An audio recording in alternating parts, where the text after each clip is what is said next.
Okay. Welcome to all to the third edition of the Dando Poet series. My name is Tammy Melody Gomez, and I'm based in North Texas, otherwise known as the homeland, the ancestral homelands, the rightful place of the original peoples, the Comanche, Apache, Wichita, Waco, and affiliated tribes. And I am honored to be on this land during COVID times because it served me well. I live near the Trinity River, and there's some accessible green spaces that I love to bike to and get some fresh air in my lungs. So I am happy for my lungs in this last year. So thankful for that. If you would like to shout out the place where you're hailing from now, or put it in the chat so we can know, about where you're located longitudinally or latitudinally, however you say that. Yeah, go ahead and give that to each other. It's sometimes nice to see where we're anchored lately or today. So the series it has a theme every month, and the first word of the theme is dando, which is giving. Dando in Spanish is giving. And so this month, the focus is dando oportunidad, giving opportunity. And so I asked every presenting poet to please have a first poem that they will share on that theme, however it connects in your mind and your heart to the theme.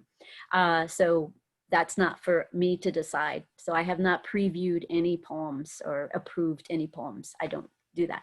And it's a family, this is family friendly, but adult friendlier, if I can say that. And so we hear all kinds of language at this time of night on a Saturday. So feel free to express how you feel. What other things can I share that might be interesting and useful? We're going to be hearing the poets in the order in which their names appeared in the Facebook event page. So we'll be kicking things off with Ms., or however you would, Sue Prevost, followed by Anthony and Atenea. So I'm ready to start, and thank you so much for your attention and love. I'm gonna give a brief shout out about Sue. Sue and I met in Austin in the 90s. We were doing radio, community radio together. And we also were involved with some creative expression, poetry, and video stuff together. And we have many mutual friends from that time period. So welcome to the mic, Sue Prevost. Thank you so much. This first poem is called Levitations on Divorce. It took only 100 steps before the distortions of our love became spores, and I began floating among them, detached, as if our lives were a movie played out by illustrious flora. Both our names greeted us in the depleted rose garden, Baron Prévost, and later a shrub, Magnolia Anne. Our petals were tattered and brown among the hundreds. Clearly, it was immortal humor to label you as hardy in the Brooklyn winter, Magnolia. That's how it was once on the Delta, but living inside the earth changes us. I hovered above our floral shapes, our leaves dripping, and we became illusory in the light rain, and I had to let us go. Thank you.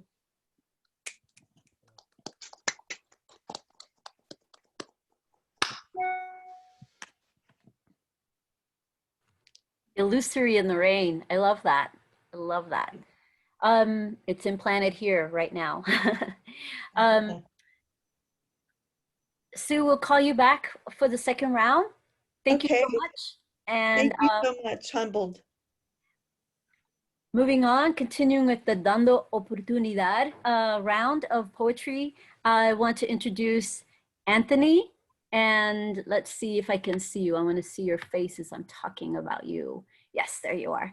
Anthony hails from South Texas, the Valley, specifically Harlingen, Texas, Anthony Rip. I know some bio details about you, but not too many. You came highly recommended by Priscilla Rice, who is a poet and poetry event organizer in the DFW area. And I know that you're a nurse, so maybe you want to share some, whatever you might want to share about what you're going through, what life is like for you. That's fine for you to use a little time doing that. And so I welcome you to the mic. Anthony Rip, it's all yours. Thank you very much. Yes, I'm from the Rio Grande Valley down here, right up against the border. A lot of people think South Texas ends in San Antonio, but keep coming 4 hours, a little bit further south and you'll get to the end of the border where we're at out here. So it's a beautiful place to be. The land of the best aguacates you'll ever have in your life, that's for sure. Yeah, I own a nursing agency, Sonrisa Home Care. I am a nurse. I'm board certified with my wound care specialty. We treat COVID patients. I treat a lot of the open wounds that are occurring because of them being bedbound for such a long time, necrotic tissue, sores, just everything that comes along with the disease. And as you said, man, I'm just kind of grateful to be alive at this point. We take care of ourselves as best we can, and we educate the people around us, and the people who won't be educated, we just kind of stay away from, you know what I mean? I don't have any opinion on them. I'll just stay away from them, and everybody gets to live their own life as I do, and it's all good, man. We're almost out. I've been vaccinated, and I'm happy to say that I did not become a zombie, so you guys will be fine if you haven't gotten it. You don't have to worry about becoming a zombie. Well, it depends on who you ask. So I'm living proof that we will not be craving brains for supper anytime soon. Having said that, thank you for the opportunity to introduce myself. I'm going to read a poem that really highlights a lifetime of current events and the universe's opportunity. I'm a huge meditator and hippie, and the universe allows me every day to wake up and love everyone equally, no matter what. Even if I don't agree, that's not for me to decide, man. I love you anyway.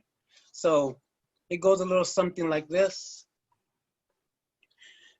The ocean tells me tomorrow you'll die. The night blooming jasmine says, don't cry. I've seen you suffer death 1,000 times before in the wake of atrocities, assassinations, and friendly fire. And I've seen you rise again with the sun with your arms wide open and foolishly walk back into the breach. You are a glutton for love and punishment. You are a glutton for happiness and tears. You are a garden that has never been a cemetery for dreams, so step into it. Step into the calm of the setting sun and know that whatever swallows you whole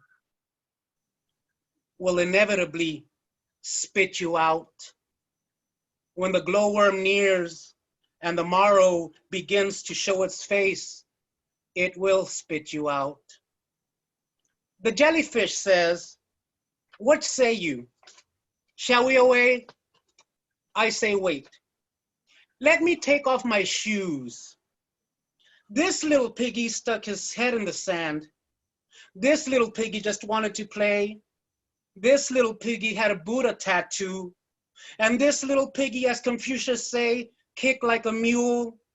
This little piggy said, come on, let's go. So I let go into the drink. The sting in scars and unprotected eyes came and went quickly. And all night long, I was a message in a bottle.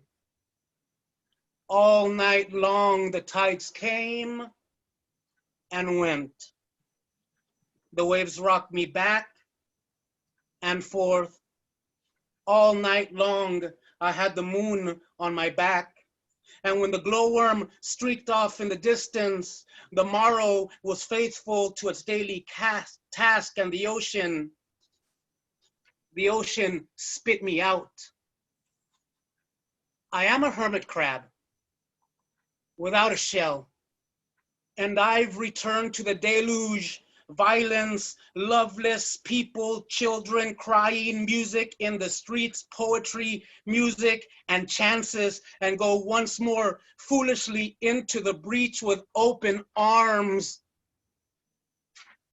just to love you. Thank you, guys. Oh, yeah. Oh, Thank you very yeah. much. Oh, my gosh. You want to unmute?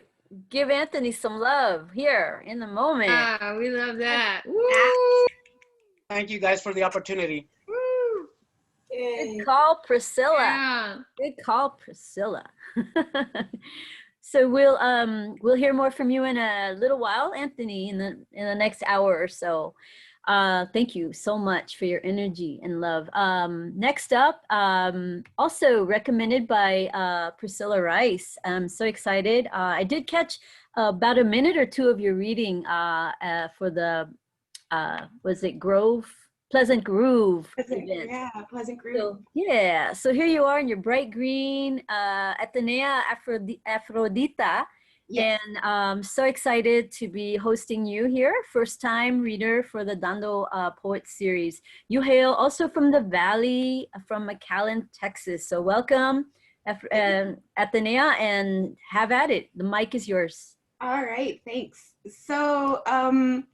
So this one, you know, being bilingual, well, I speak 2 languages and then French very badly, right? So being kind of trilingual, it really does open a lot of doors, but especially, you know, for those people that are bilingual, you know that there's a very complicated relationship with language, right? Especially here in the United States, it's politicized, there's pride in it, there's shame in it, there's so much involved in it. But, you know, it's a great opportunity, or that is oportunidad, like to be able to speak more than one language. It really does open doors, right? And there's more world out there, right? Spanish and English are 2 of the 3 most highly spoken languages in the world. And so this one's called Speak English, right? Speak English, they yell in their hometowns, under the safety of their street lights, from the comfort of their own homes, in neighborhoods that resemble gingerbread houses with white picket fences. While they speak English at foreign airports, wearing Sopranos t-shirts when their whiteness stands out like a sore thumb in a sea of sepia-colored skin tones deep like the earth. Speak English, they insist, when they refuse to use their native tongues at bus stations in Guadalajara, con el nopal pintado en la frente, rodeados de rasgos indígenas, igual que ellos, igual que yo, they revel in their otherness. Working their anglicized tongues with pride, with their loudness, with their brazenness, refusing to even try in the land that birthed their ancestors, the smugness in their faces evident, rounded words escape their mouths. Speak English, they have rejected. Their thin lips wrinkled with age, trying to work the vowels, struggling to pronounce the words. Quanto, questa, eso?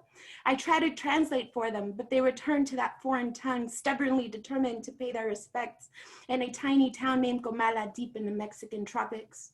Speak English, I remind myself, as my mind does the switch, y cambio de un idioma a otro, el idioma que me deja expresar el fuego que hay en mí, to one that helps me survive, one that opens doors. Thank you. Yes, it opens doors. Yeah, it's a bridge. A word spoken in a commonly understood language is a bridge. Many bridges be built. Thank you. Thank you so much, Atenea. And we'll hear more from you a little bit later. Y'all doing good? Everybody all right? Yeah, great. Donna Hoffman, you're up next. La Donna.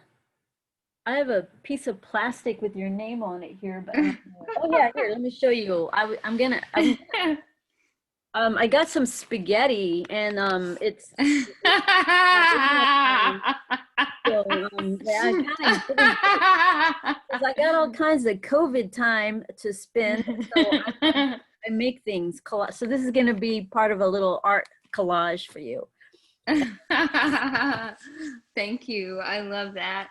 So Um, I just have to give a shout out to that sofa, the couch that you're on, because I have slept on that couch numerous times when I visit you in sweet old Austin, Texas. So yeah, give it up for the couch that has supported great sleep. So You know, I was thinking of selling this house, you know, because it's expensive to live in Austin, you know, and so it's hard, kind of a little bit hard to stay here. And the first thing the realtor said was that couch has to go, and you have to paint all these walls white. The whole house has to be painted white because people are depressed. So that couch is part of it, and it has to go. I'm like, what? I'm gonna stay here on this couch. So Tammy, today was the Chinga tu Muro rally, digital rally. Did anybody attend the Chinga tu Muro rally? Not 1 foot, or not, no, 0 foot more, or whatever. Not going to put any more feet of wall on the border. So I really enjoyed that Chinga tu Muro rally today, and now the opportunity to read something that I'm going to call a meandering as opposed to a poem. And both of my poems are going to be about my dad tonight, I noticed. And he gave me the opportunity to have a life. And he was an alcoholic and not an easy dad to live with.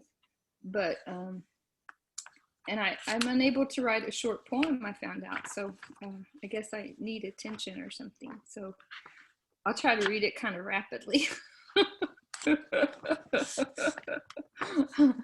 Okay. This one's called Peachtree Song. I stepped out in the morning, bare feet on warped wood landing outside my bedroom door, gazing out on the parched brown ground with some green remaining. Stubborn lantana smells so good. How does it muster through 34 days over 100 degrees, more than double hot, up from 13 on average just a century ago? My gaze greets my friends, unflinching cactus soaking up the heat, spitting out spines in their gooey goodness that makes a kidney clear, a face smooth, an angry burn soothed. The cactus juice that brings down sugar woes, they do say, and I've heard some practice. Potted plants I've gathered close around my door, and above the antechamber, sheltering limbs shade the seeming sanctuary, where I can see the bus stop on the corner, see the occasional walker walking down Rosewood, see the bus and the parade of bikes and flesh on the rock rally weekend. In the center of the sheltering room outside my bedroom, there is a peach tree in the center. Planting after my father's example when I was young, and went from searching alone after school in the cupboards and fridge and finding white bread, putting butter on it and brown sugar. That seemed okay, but it really didn't do much for me. Nothing like the fresh, fat peaches he grew. And when I was home alone after school, where were my siblings? We were the white go-to-your-room type family. Each retreated to their own corner and were more oblivious than not to the other. These peaches changed my entire understanding of culinary possibilities. I would pick one in those afternoons, bring it into the air-conditioned kitchen, child that I was of the oil and gas industry. Parents away, father selling gas compressors in the oil patch from Corpus to Laredo to the Valley and back, fat with menudo and beer and anything he enjoyed trying, barbecue, maybe barbacoa, his darker than my mother's skin, deep and red, and his accent having taken on a salesman's way of speaking in English with a Mexican Spanish accent to be understood, to be liked, to connect. He was good at that. He sold well. And those peaches were there for me in the afternoons. I took them inside while my mother typed in the clinical green administration building at the chemical plant on the ship channel. I found the knife and the bowl and the milk and the sugar and the peach. I cut its juiciness into pieces and drenched them with milk, sprinkled them with sugar, and ate them to a distinct thrill I will never forget. a taste that nourished longer than the white bread with butter and sugar. And so there on my landing, I greet my peach tree. I planted it like that one from my childhood outside my bedroom window. And more I remembered and will never forget the day after his funeral. My father died young from his whiskey and beers and cigarettes and barbacoa. The day after his funeral, he died at 61. The whole family went to the backyard where the peach tree had been. They only last 25 years or so, you know. When I was long gone, and he was wondering where I was, the daughter who cared, as he waited a heart in the hospital in Houston, he may have forgotten about all those veggies he had planted and tended, sitting down next to his garden, reaching over and weeding, watering and watching, enjoying his friends in his garden. He went and harvested, the family went and harvested that bounty the day after his funeral. We cooked it and ate. So here am I now on warped wood outside my grown girl's bedroom, outside the field wire fence, as if those peaches could get to the garden and eat there where the fence was. There was no dog to keep in. Along it are the grapes. Outside it are the herbs, the okra that we loved in his gumbo. The peach leaves hang thin after heavy spring production. I was so thankful for that, those peaches. Then drought. It still wants more water. Even after this week's 3 showers that passed through, one evening, overnight, and again in the morning, I left the water running by mistake, and I heard the Bibbs current outside the washroom. After writing this poem, I turned it off. But in that moment, in my trees, in the side yard, outside the bedroom door, the trees and the vines hold me in the roundness of their arms and roots. In my side yard, I conjure Kabir's song with lyrics. Oh, this is too long, Tammy. I almost wanted to just say, let me stop. This is too long. Can I keep going? Okay. From the tiny window of my phone friend, I begin to sing to my side yard, and not in a whisper. In large volume words as they are on my screen in this morning experiment that is my course. Zoom set to 500 on the big screen, font set to 72. I can almost see my own words if I squint. In the sway of the second verse, I thought for only a moment that someone might hear my singing, and then I let that go. The young women next door would either be asleep or off running the school. My man housemate, who might be in the closest room, was off into his day with 3 changes of clothing and lunch bags. My young woman housemate would be asleep and not hear her room as it is all the way around the corner from my stoop.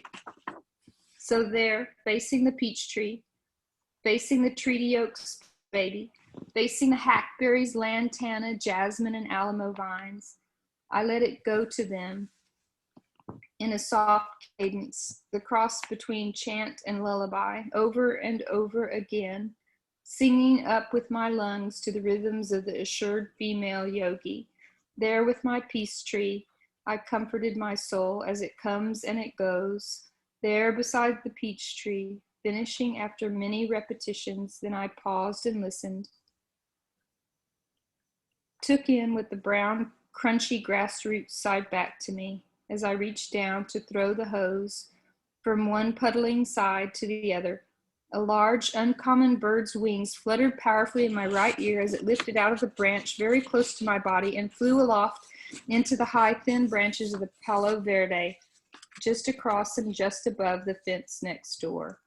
I remember that my mind can be like this bird when I close my eyes on the reverberation of the song and lift my gaze with eyes closed upward and look from above to see the shapes, waves of my song into the morning. I could just barely make out these words now if I squint. So instead, I close my eyes and continue to type. I breathe in, I breathe out, pausing to listen, then flying up into the morning. That was very long. Danya. Thanks. Thank you, Donna. I It was love very what long. you're saying to plants. They benefit from that. As long as it's not AC/DC, I think plants like music, or I've heard they like music. Wonderful. Thank you so much.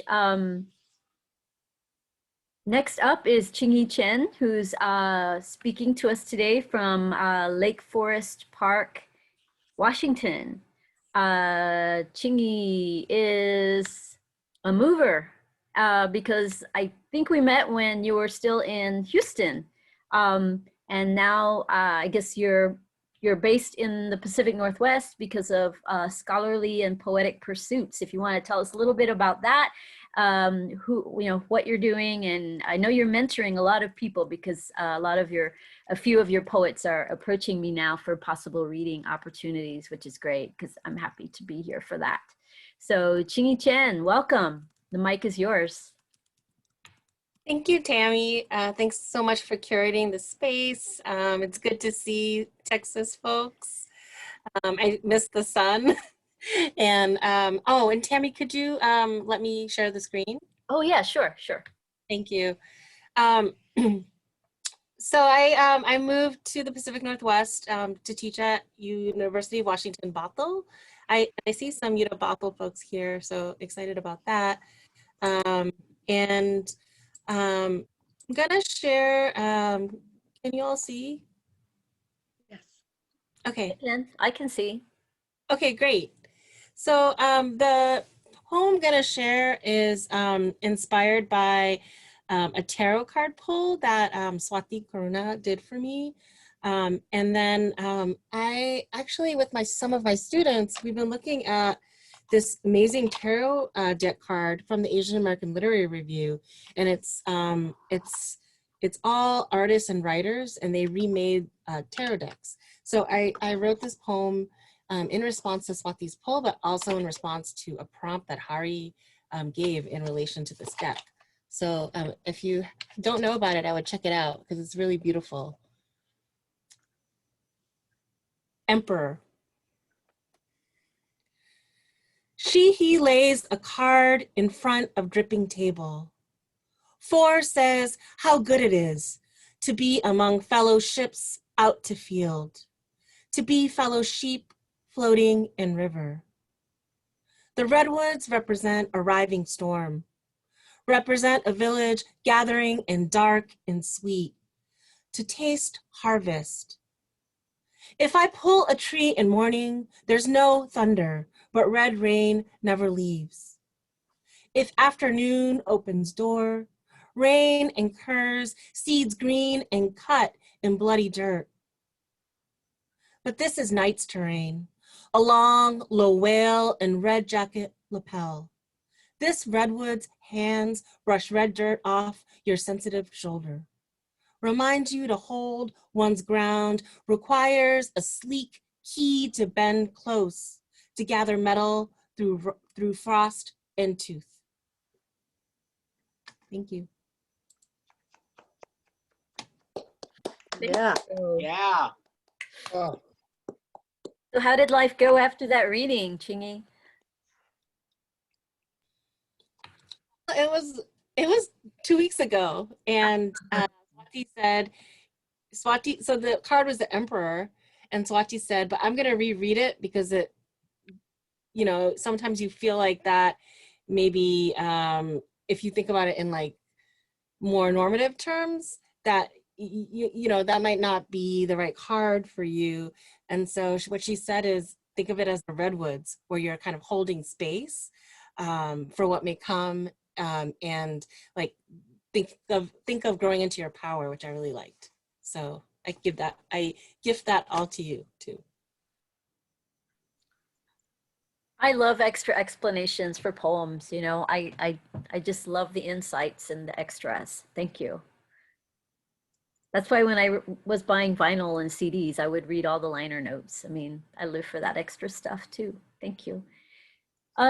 Before we go to our featured poet, I am going to invite Deborah to read next. And then we'll have a break after Deborah, and then come back to our feature. So next up is the person of many names.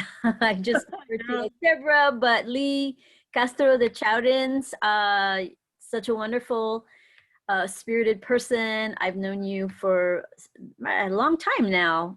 2 households ago, I think, is when I met you. And you're originally from Puerto Rico and now based in DFW. So Lee, are you ready to speak?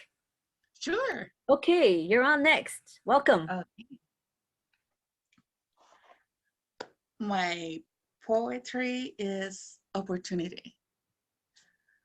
Go like this. We are fruit bestowed of grace, skills, and talent.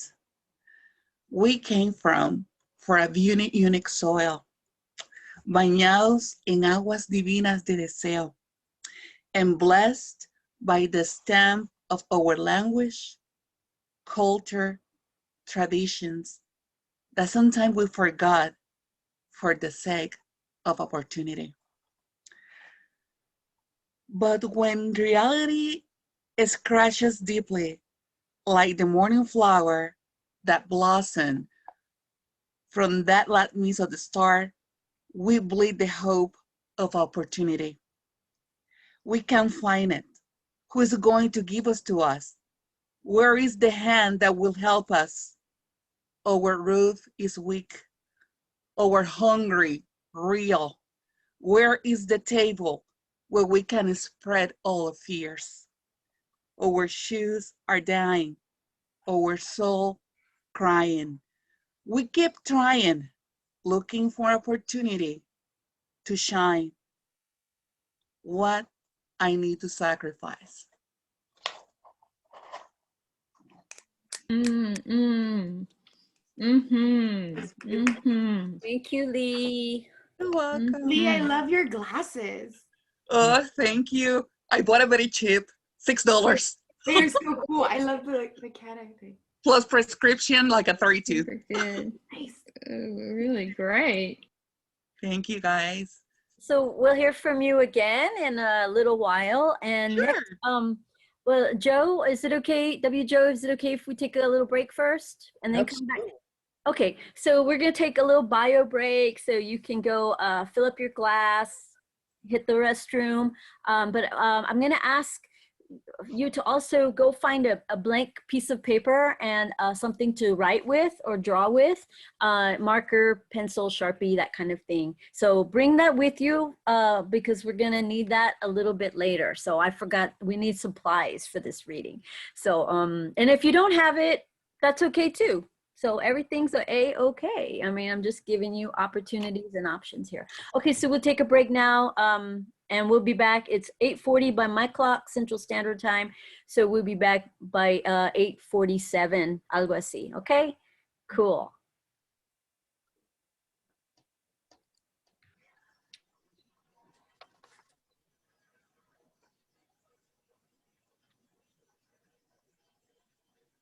Tammy, do we have 4 minutes left?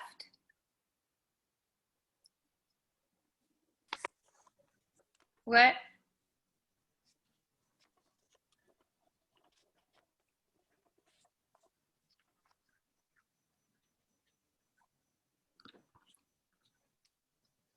Coming.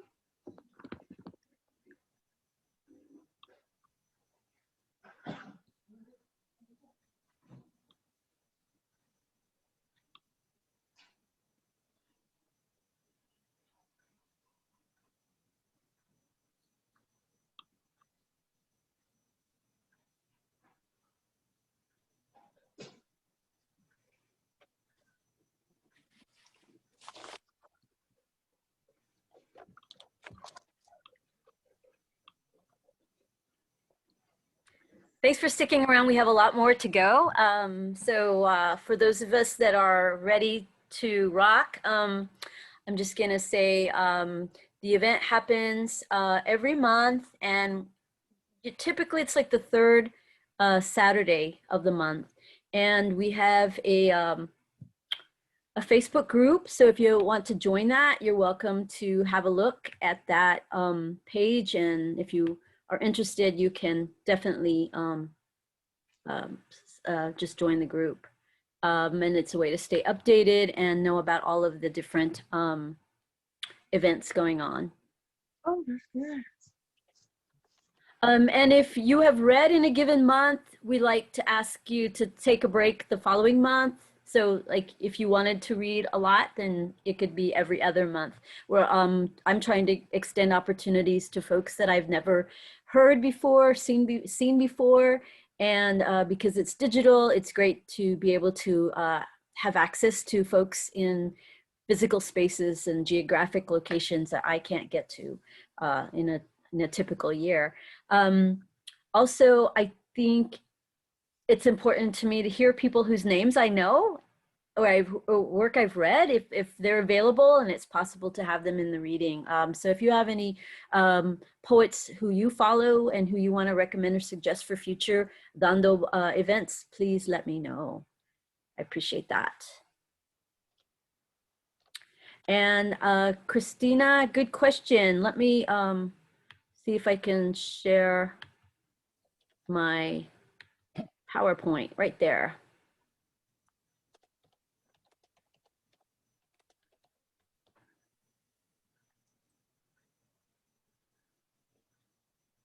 Okay.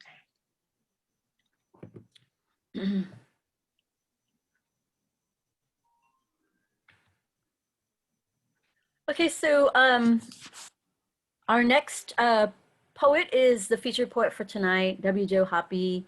Joe, are you back, W. Joe? Back, yeah. Right on. Cool, cool, cool. Wow, we go way back. Awesome. Yeah. Let me share the screen for a second because I want to get to your bio that I shared. I mean that I made a slide. Made a slide for it. Here you go.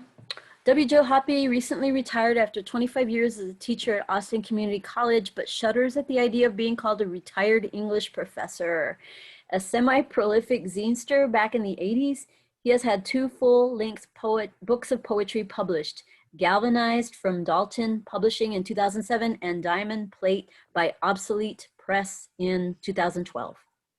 His latest publication is the chapbook Hot Rod Golgotha, and please correct my pronunciation if that's bad. Golgotha. Say it. Golgotha, you had it right. Hot Rod Golgotha, an artistic artifact as well as a collection of poems from Obsolete. A fixture in Austin's poetry scene since the 1990s golden age, he was a member of the Blue Plate Poets with our esteemed host, Tammy Gomez. Welcome, Joe. So great to have you here. Tell us about the book, about anything. Go for it. Well, gracias por me dando esta oportunidad. Just gracias. Thanks very much. And so Hot Rod Golgotha, well, let's do a fun fact since we talked about language earlier. I'm not sure if Golgotha is Hebrew or Aramaic, but it means place of the skulls. And so when you see a church in English, like a Calvary church, it comes from the Spanish or actually the Latin, but in Espanol, we know calavera, right? The skull. And so Calvary churches refer to that place of the skull, which in Aramaic or Hebrew, I should find out, is called Golgotha, the hill Christ was crucified upon. And the title comes from Allen Ginsberg's Howl, which I'll explain in a minute. So here's the book, and oops, there, got to do it backwards. I'm real proud of the book because it looks good too. My buddy Rich Dana put a lot of time into making it a work of art. Oh, W. Joe, Richard Loringer is here in the gathering, and he looked it up. He says it's Aramaic. Aramaic, thank you, Richard. There's Richard. Okay, I appreciate that, Richard. And now I will just say it's Aramaic and not worry about Hebrew. W. Joe, I also have the video, so let me know when you want me to show or share that. Okay. Any old Yeah, time. in a little bit. Okay. Okay. So I'll read the very first poem, and it has an epigraph from Howell. They drove at breakneck speeds down old highways to reach Hot Rod Golgotha.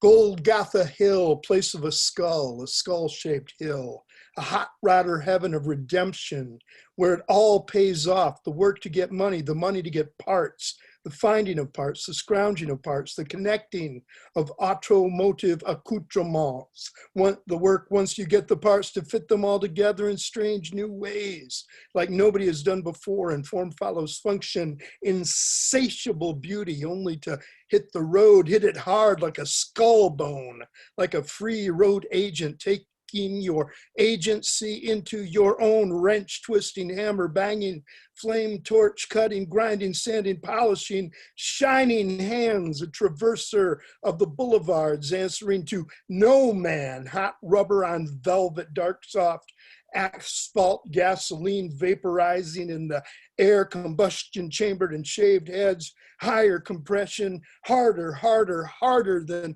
any bone skull, gear heads grinding out the road song so long, death song, escape velocity within 8,000 RPM, punctuated by dashed yellow lines until every single bit beyond the essential peels away like the skin off a skull where it's all left behind.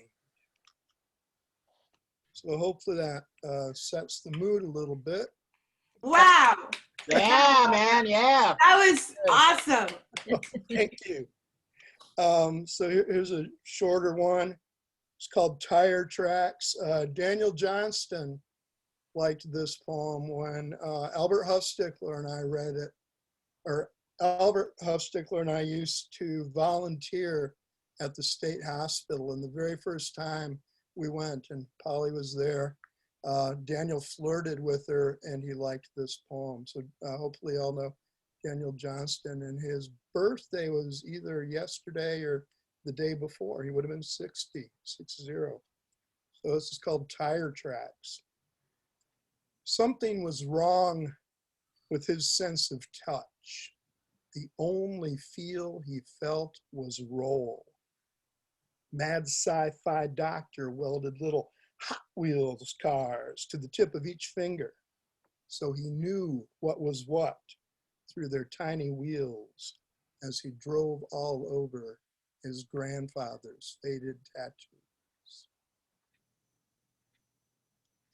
So this whole book is cars and car-related stuff. Let's see. Yeah, here's a little bit longer, but I'll just jump in. It's called A Rebuttal to the Film Critics Who Didn't Dig Speed Racer. There was a live action Speed Racer film time back in the 90s, and it didn't get a lot of love. But I think people just didn't look at it right. So I'm going to set them straight. More Hot Wheels stuff too. Maybe you only used your orange strips of Hot Wheels track to raise welts on your sister's legs, never linking them up off the dining room table to run across the house under the couch, then all the way to your bedroom. Or once you finally got some curved pieces, maybe even down the dark basement stairs. Or maybe you didn't carry small cars in your pockets, secretly rolling the wheels with your thumbs, an engine in the back of your throat softly rumbling as your secret way to get from one page, one task, one room, one any place to the next. Maybe the roadside shadows of your father's car didn't skim the ditches at over 100 miles per hour, or you didn't stretch through rear windows with your own cars in hand to glide them along balustrades and balconies, bridge cables, billboards, the sleek silhouettes of other real cars you knew you'd never ride in. Maybe still you don't visit art museums with a die-cast hot rod in your suit coat pocket, wondering what it would be like to careen on 4 very small wheels over the marble breasts of a Greek goddess, follow Henry Moore's lines back to the cave, roar between Nevelson's boxed canyon walls, launch like Evel Knievel off Brancusi's graceful turnings. Oh, you can show some of those pictures if you want. Yeah, man. Yeah. I love the goddess line. Oh, thank you. I've been Pop the thinking hammer. about Evel Knievel. I've been thinking about Evel Knievel because, you know, in a matter of years, you know, I think our former president will be in the same category of legendary as Evel Knievel. But Yeah, look he up walked Evel around with Knievel, this 'cause swagger, he's and he thought he could gifting. jump over the Snake River and the Grand Canyon, and yeah, he was relegated to monster truck rallies and that kind of. Yeah, I don't think Trump should ever get those honors. You know. Mm. So a lot of the time we're writing about where we're coming from particularly. And one of the places I'm coming from particularly is the world of, well, working with cars, to be real basic, you know, trying to work with my hands. If I was any good at it, I would have been a mechanic, but I wasn't. So I had to become an English professor. But I'm still working on it. So here's kind of a meditative poem called Chipping Paint. Lately, focus comes at the business end of a single-edged razor, pushed by safe gloved hands along imperfections in the tailgate of my old pickup truck. You can go ahead and run that movie now if you want. I'll just talk all the way through.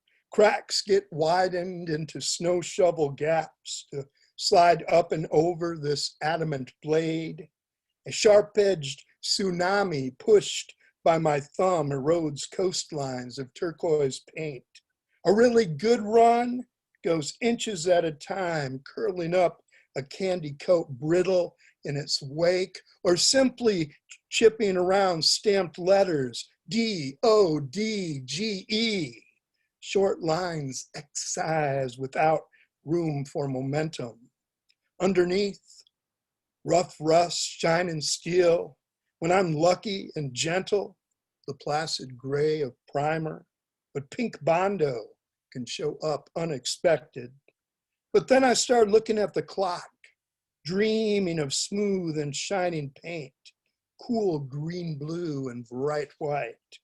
Beyond the task at hand, it's time to leave when you're no longer there.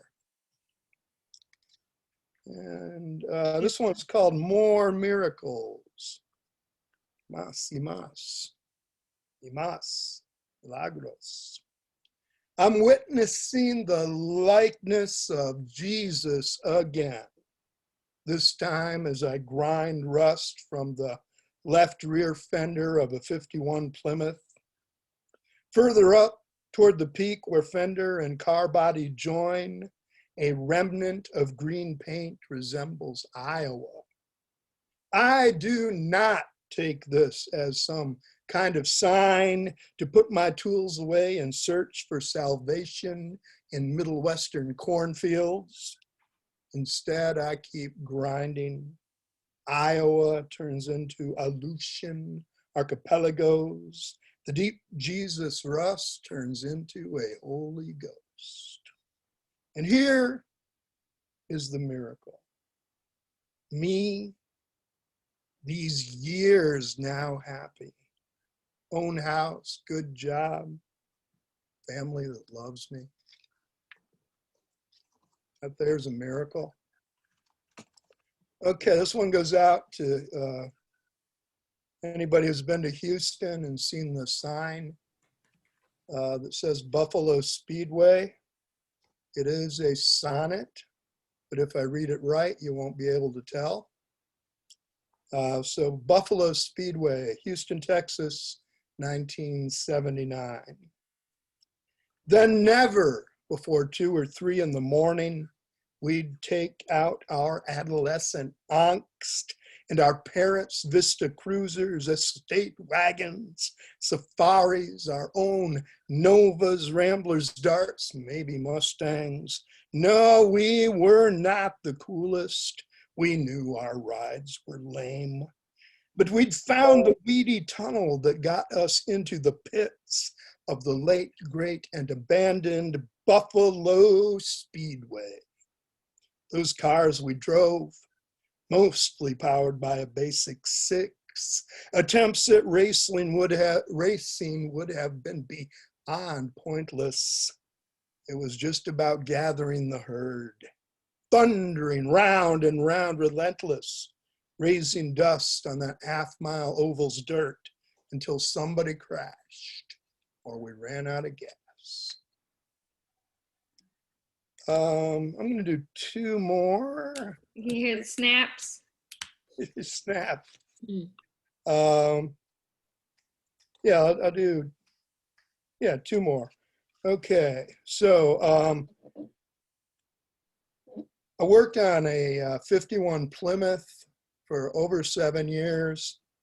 Put it on a 1990 Dakota frame. Everybody I know helped at some point, but I'm abandoning it because it never was really going to be what I want it to be. And Polly hates it because it's so unreliable. She doesn't even want to ride in it. But one thing I learned, I can kind of weld now. I learned a lot of stuff, so it's like a first wife kind of car, right? I'm still in love with and attached to my first wife. We've been together over 30 years, but this one's called Miller-Matic 130's Inferno, and a Miller-Matic is a kind of arc welder. It's best when you're on your back, vulnerable, except for your big gloves, welding mask, and a welding blanket wrapped around. So as you lie there in the sparks and occasional red hot metal drip, your body goes somewhere else as you pull yourself along with the weld across a metal molten hellscape where you have the torch, the wand, the complete power, and you feel like the brightest of angels, heat and light within your hands. Lucifer, bringing light. Prometheus, bringing fire. Poetry of welding. All right, one more. It's all about hope and opportunity.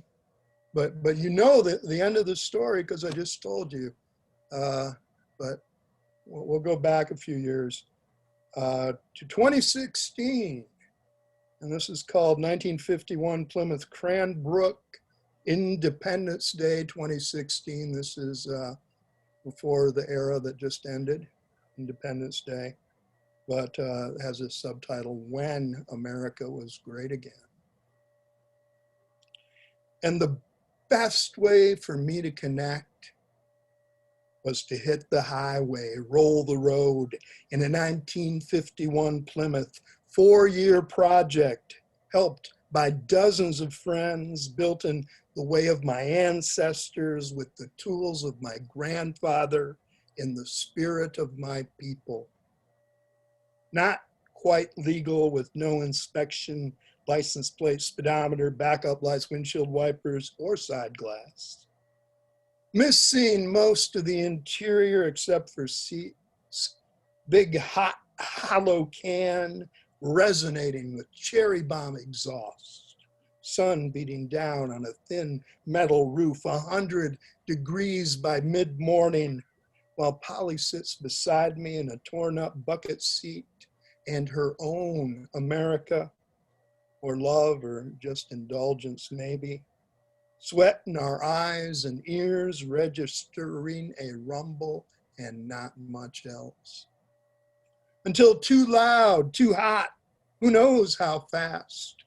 A pint of human fluids lost, photos in the shade of the Bartholomew Pool parking lot prove this dream is on the edge of fulfilled. Yes, the engine seems solid, suspension's okay, body's repairable, but there will always be things that need doing if this journey is going to be. That's that. Thanks very much for having me and Right on, man. Beautiful. digging your poems, digging hearing them. Yeah, a lot of fun. You can get this through obsolete.com. Oh, do you have to type, well, no, the question mark is not, the exclamation point is not in the URL, is it? No, it isn't. Thanks for asking. Can you drop that in, can you put that in the chat for us, please? Sure.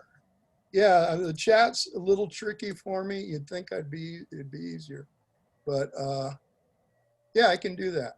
Thank you so much. I love the video, and I think we started a new possible trend where poets can, you know, share some cool original video. As long as it's original, we can share it here.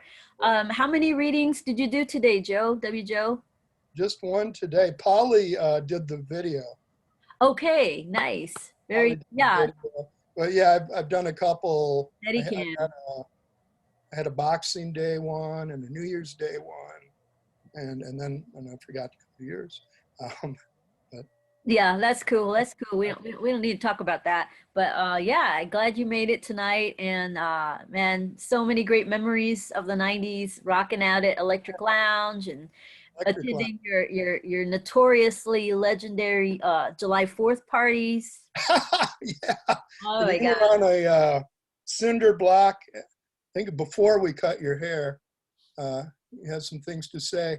Yeah, we called it the Take Back America party. It wasn't like, it was Take Back the America from the assholes, not Take Back America like the idiots that say that now, because we felt it was in the power.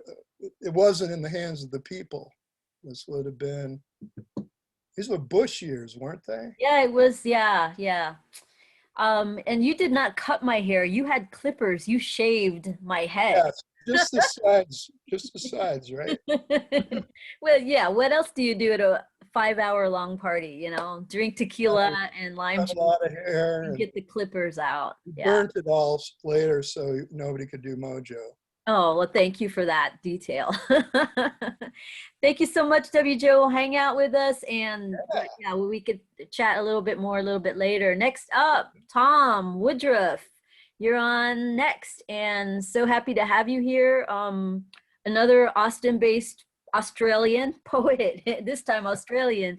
Man, Tom, I met you, gosh, early 90s, and I helped work on that first AIPF, Austin International Poetry Festival. I was there for that very, very first one, made a ton of phone calls. Before internet, you had to call people on long distance to invite them to travel to Austin for, yeah, my phone bill was a couple $100 that month or months.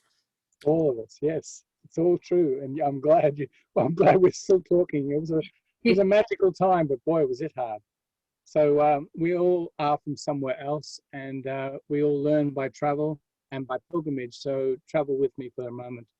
By chance, in Scotland, a single sign, Findhorn. Drive there, sit in the Caddy Gardens, and in the hall where Kangaroo Moon plays, all bright and blessed, right next to the Windscale Nuclear Power Station. Same as Stonehenge on Salisbury Plain, used for British tank war exercises.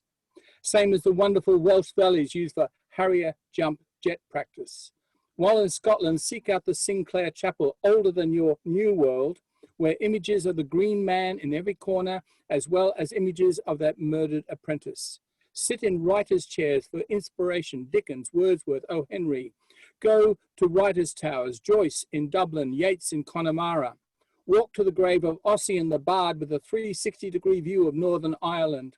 Drink a Guinness on Galway Bay. Sit amongst the crop circles in Wiltshire.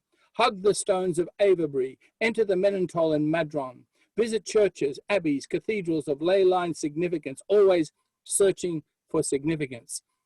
Sometimes finding areas of darkness, like those shattered janitals of non-fig leaf sculptures in the Vatican. And you, in Nuremberg, Washington, amongst the stadiums, the temples of mass hypnotism, might recall how the Nuremberg trials were held like the impeachment in the same town. Darkness and light are married. It's a dynamic relationship.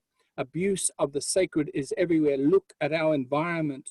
But believers still want to believe. And what have we learned? We've learned a frog does not live well in a land of snakes. Virtual is not actual. Power is in the hands of those with nuclear codes. Treason is still in high places. Health is more important than politics. Poetry, art, and music are accessories and vital life signs. Missing, they're replaced by propaganda. Media always dilutes message. You cannot trust those who refuse to trust anybody. Violence isn't a conversation, it's a violation. Treason is an insurrection. Care, compassion, community are learned values best by example. A promise is not performance. A speech is an empty balloon. Our country is not yet ruled by foreign powers. Advertising, like politicians, adapts to the product sold. Corporate power is not people power. As so many poets have said, we are the people. And poetry will always be a petition. We are renewable energies. We are solar powered, moon waters, star children. People awakening to the myriad possibilities of backyard concerts in Austin, mini drive-ins everywhere, Tai Chi in parks or by seashore, yoga everywhere. Our hunger is for each other, to digest influences, meditate upon connection, and rebuild our architecture of affection. We are each other, and include all furred and feathered, two and four-legged, all of wilderness and wildness, where we witness who we really are, the living, here, now, with you, while we all talk to each other, remembering what we have all learned in this journey. Aho! Woo! Woo! Woo! Yes. Woo! Yeah, what a ride, man. What a ride, baby. Yeah, yeah, I'm on board. The solar train. Well. Yeah, come on board the solar train. Oh my God, let's get on that plane. Oh no, let's get on that boat. Let's boat it. Let's boat ourselves to India, Nepal, France, Germany, find all the poets. Yes. Gracias, Tom. Thank you for giving us those words. Thanks so much. Next up, we have Natty Roots, aka Natasha Carrizosa. I'm so happy you're here for the ride with us, Natasha. And let's see. Oh, there, I see your face there. I'm not going to go too much into this, but Natty's got some special messages, and I've got an image of her friend to show, and so let's wing this in a beautiful way, like angels. Go ahead, Natty, and unmute yourself. It's all yours. Welcome her to the mic, Natasha. Hi. Thank you, Tammy. Forever. I'm going to read a piece by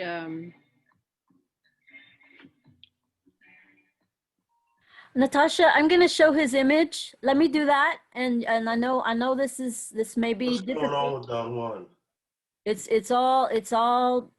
It's all for love, okay? It's all for love.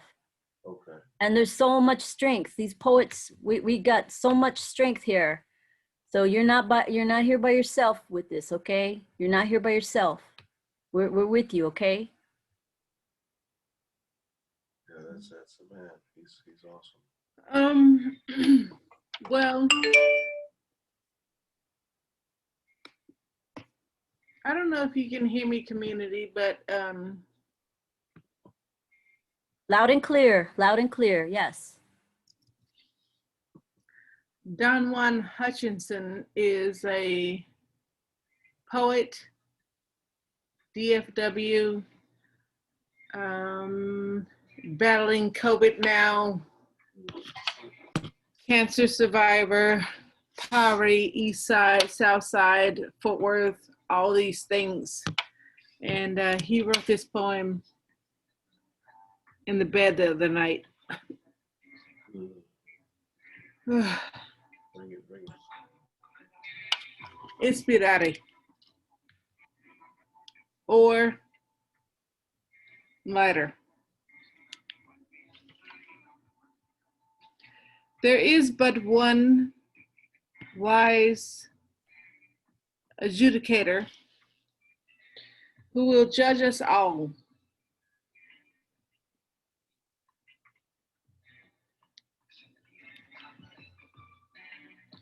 Deafening is the anticipation.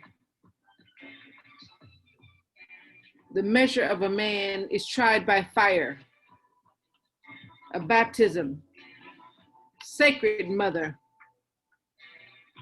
purified by the holy heat of righteousness. What is wisdom?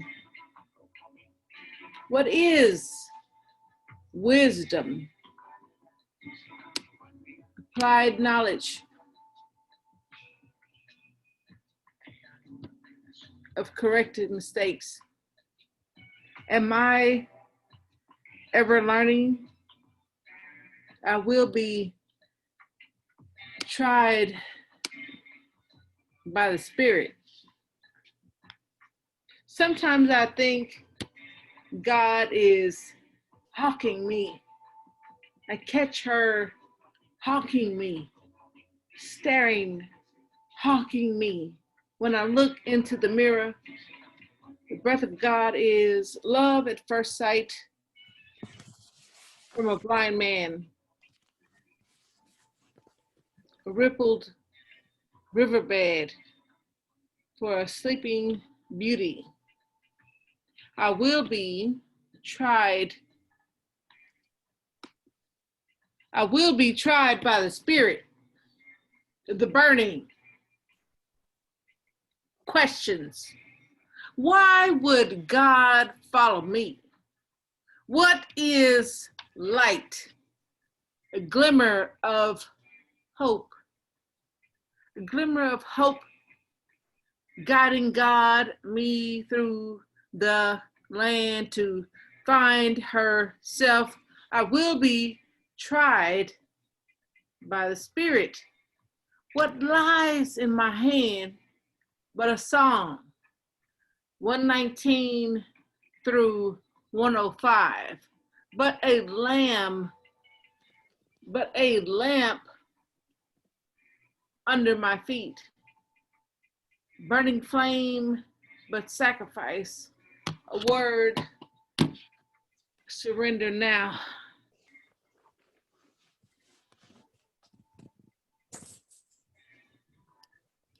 That was hard. Of course it was hard. Of course. That was very hard. I don't want to think about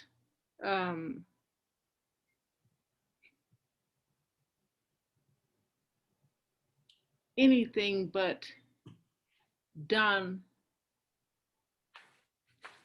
living. I understand that. We're with you. People are putting comments in the chat for you and, you know, for Dawn. So if that gives you comfort, now's the time for the paper and the pen. We don't have to be Michelangelo's here, but I'm gonna ask everybody to draw a nice pair, a set of glowing, healthy lungs.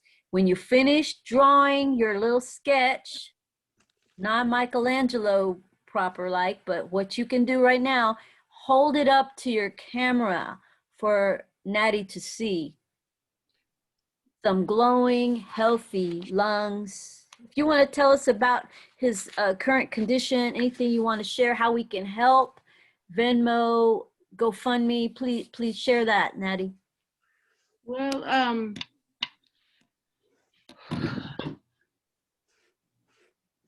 I want to say thank you, Tammy, for this space, for putting me on a long time ago, uh, for shit.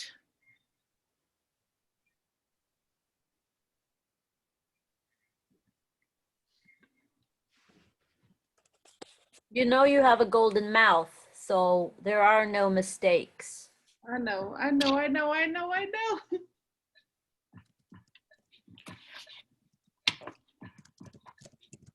here I go.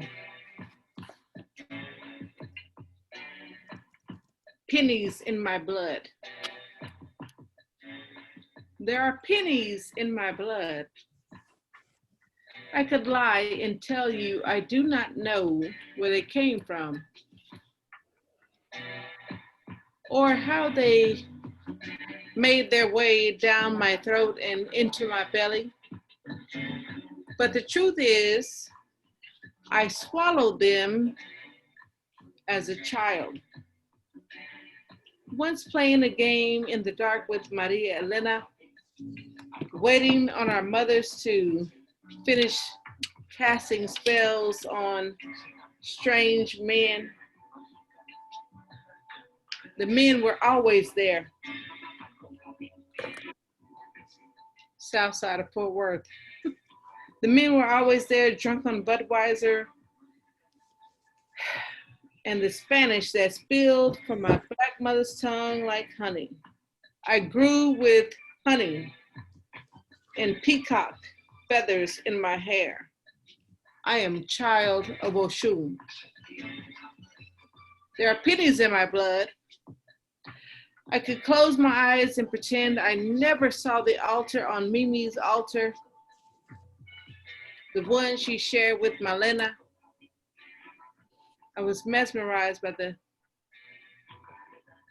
Cuban woman soldier who donned an afro like halo. Mimi loved Malena like she worshiped Ogun. Mi mama made sure I knew the hands of sacrifice, the eyes of truth. When I was young, I reached out to the iron in my blood, the popcorn and copper on Mimi's altar. Lay it out like birthright. My mother told me not to play with. She must know I was born with the machete in my mouth. I witnessed her cut men in two like firewood. Ogun is not like man. He is not to be toyed with. I was born with pennies in my mouth. I cannot explain how I knew to call the name of Elegua when the chains came, to call the name of mi hermana Giselle.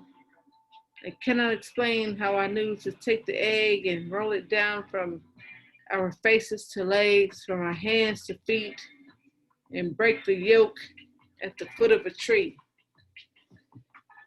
I write things that make me feel like I'm crazy, like people will not understand me.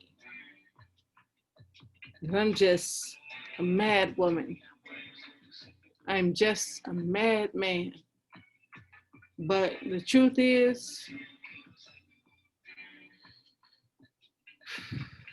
it is hard to breathe. It is hard to breathe in these times. And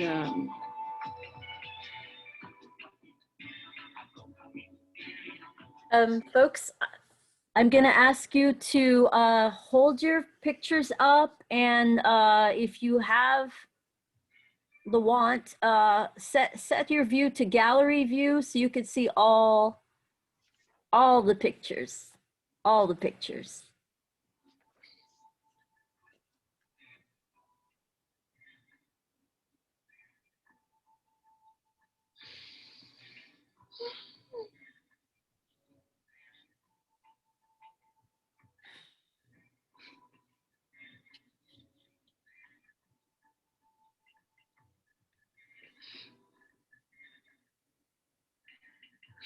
And yeah, on the count of 3, you know, unmute your mics and let's all just say something to Dawn out loud, you know, put it out in the air because, you know, we've been hearing that we all share these same molecules, right?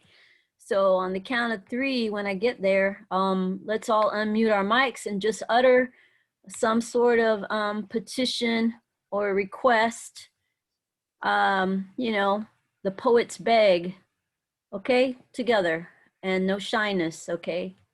Okay, 1, 2, 3. World need to We Transmuting energy to you, Dawn. Here to you. Breathe. This together. Breathe Breathe. easy. Your alveoli grow. You're dawning on me. We're thinking.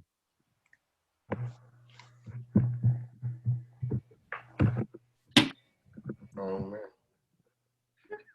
Just stay around.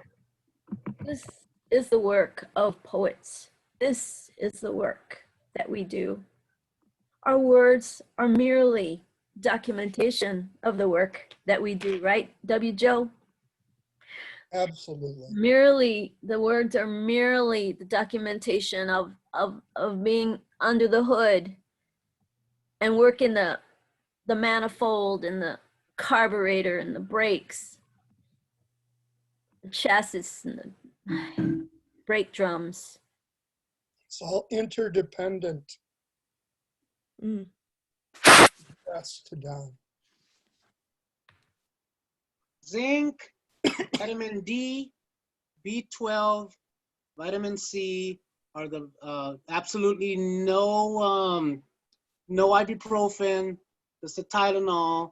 Make meals count, no junk food, get plenty of nutrition, and he'll kick its ass, man. That's what we do for our patients. They gave me ivermectin. Did y'all hear that? One more time, Connie. They gave me ivermectin, the parasite thing.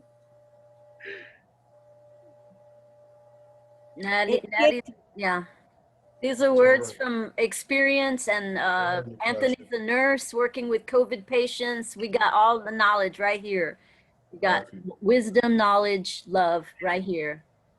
And again, the words are but a documentation of all the work that we do all the time, mostly in silence, many minutes by ourselves. Thank you, everybody who's in a square, whether you're showing your face or not, for being a witness for this kind of opportunity we create. Because if we didn't do this for each other, or if we waited till it was the nth hour, you know, it's too late. It's got to be now. And we knew it for 4 years. Every moment counted as we were countering and resisting every moment, which is why there was so much stress in our bodies and our sinews and tissue. And finally, maybe we get to breathe on another level as of this past Wednesday. So, you know, breathing is important in so many levels, and thank you for this opportunity for you guys to show love and to direct a lot of it to Natty, who's become become an angel messenger and also a friend who to a friend in need. Thank you for taking on that. It's heavy because you're a mom, you're a spouse, you've got your own work to do, and I know it's heavy. And there's been a lot of heaviness in our group among us, and some of it's shared out loud, some of it ends up in poems, some of it's never documented beyond our hearts and our body experiences. But yeah, you're not alone. You're not alone. And like I said before, I don't know, I didn't look in the chat. If you have, Natty, any kind of word on whether funds are needed or place to Venmo, some cash, just don't hesitate to share that. And if not now, it can go on the Facebook page or something later. I'm going to move on, if I can, to the next poet, who Rita Vihil stepped up to fill in a spot that was vacated by somebody who couldn't make it tonight. So Rita hails from this, you're probably just a few miles from me right now, Rita, but please welcome to the mic yourself and your words. You are here, and thank you. Thanks for your patience as well. No problem. Thank you for letting me share. So I have a couple poems I want to read. Or just do one now, and then we're gonna circle back later. Okay, great, okay.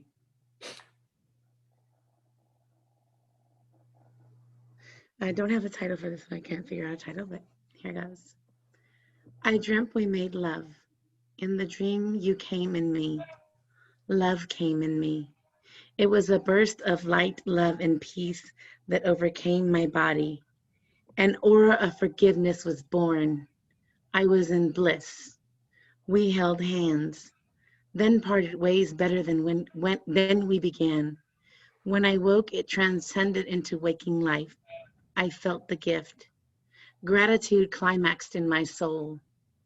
I parted the past away from the present to walk toward the future, a future full of hope and newness, where the wounds of yesteryear were finally ashes in the sea. Thank you. Thank you so much. What's that beautiful location behind you? Montana. Oh, have you been there? Yes, it's actually my picture. Ah, Wow. nice. Beautiful. Wow. Very cool. Beautiful poem. We'll circle back to you, Rita, so save that second poem for sure. Next up, it's going to be Fast and Furious. We got Sue, Anthony, Atenea, in that order. Sue, you're up next with your second poem. Take it away. We got energy here, so please use it, bounce off it, add to it. Okay. This is a poem that it more directly addresses opportunity than the first one, although every moment, right, is an opportunity for the next moment, and every moment is you know, a sequence of opportunities. But anyway, this is a poem about my parents meeting in a Ninth Ward park when they were kids in New Orleans. Both of them were orphans, and it's about opportunity. Okay, so it's called My Parents. Her yellow dress is ironed, unstained. She says she likes to hear her heels click on cement. When she enters the urban park in a famous city near a famous river, he is throwing candies to little children. Everyone is poor. She thinks maybe the boy can save her, and he's sure he'll never have her black feral hair between his fingers or feel the imperfect, life-giving curves of her body. Soon I'll wash in from the Gulf tide where their lives are waiting. They'll give their flotsam an American name, and I will answer to it. Thank you.